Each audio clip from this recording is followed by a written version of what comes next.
Hey, what's up my chemistry people? Today, what in the heck are we gonna do in this video? We are gonna use thermochemical equations to calculate energy changes that occur in chemical reactions and classify reactions as exothermic or endothermic. As always, breaking it down just a little bit, is we're gonna calculate the enthalpy change of a reaction from enthalpies of formation, numero dos. We are going to interpret an energy diagram to determine the enthalpy change of a reaction. So first of all, what the heck is standard enthalpy of formation? It is simply defined as the change in enthalpy that accompanies the formation of 1 mole of a compound in its standard state from its elements in their standard states. So how much heat is absorbed or released when you form 1 mole of a compound, 1 mole of a compound, 1 mole of a compound from its elements in their standard state. So as you take a look at your notes, you've got a couple of examples of heats of formation equations. Notice that you're gonna see the formation of a single mole of a compound from its elements in their standard states. Now, it's important to note a couple of things when it comes to heats of formations.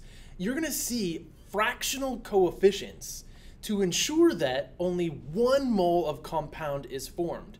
And that's gonna be important when we're comparing heats of formation of different compounds. So as you look at these examples, we could balance this second equation using whole number coefficients.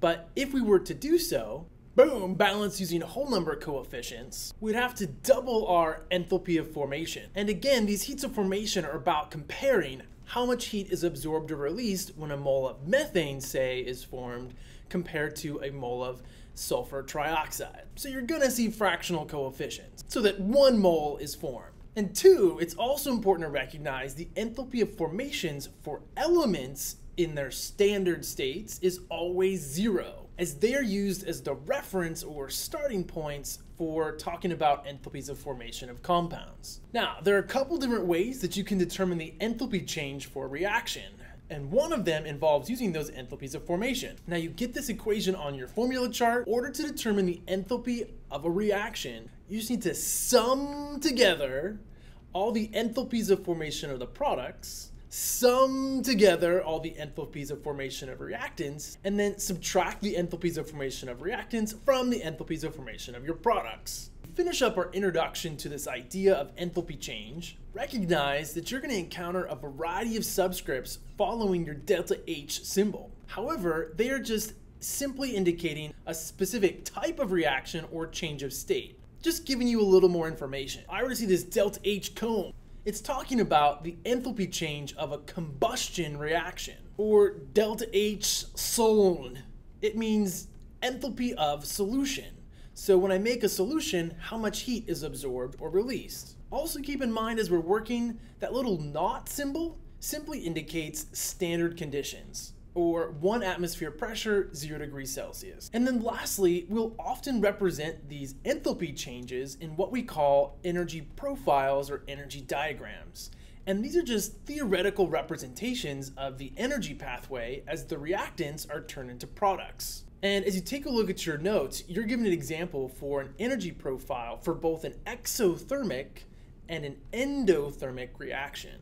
The enthalpy change can be determined simply by comparing the energy of the products to the energy of the reactants. So in my exothermic reaction, as I look at the potential energy of my reactants and compare it to the potential energy of my products, I recognize that my products have less potential energy than my reactants. Energy wasn't destroyed, it was simply given off in the form of heat. Conversely, in an endothermic reaction, notice that the potential energy of my reactants is less than the potential energy of my products. And again, it's not that that energy was magically created out of nothing, it was absorbed from the surroundings. And then as you interpret these diagrams or profiles, recognize that activation energy is the minimum amount of energy that the reactants must possess for the reaction to proceed. And we'll talk a lot about activation energy when we talk about kinetics or rates of reaction. But just realize that in order to get some reactions started, we need to put a little bit of energy in. And so that initial increase in energy is the energy that is required to get that reaction going. I like to think of a combustion reaction. I'm gonna burn, say, methane gas in oxygen. Simply mixing the methane and the oxygen together isn't gonna get that reaction to happen.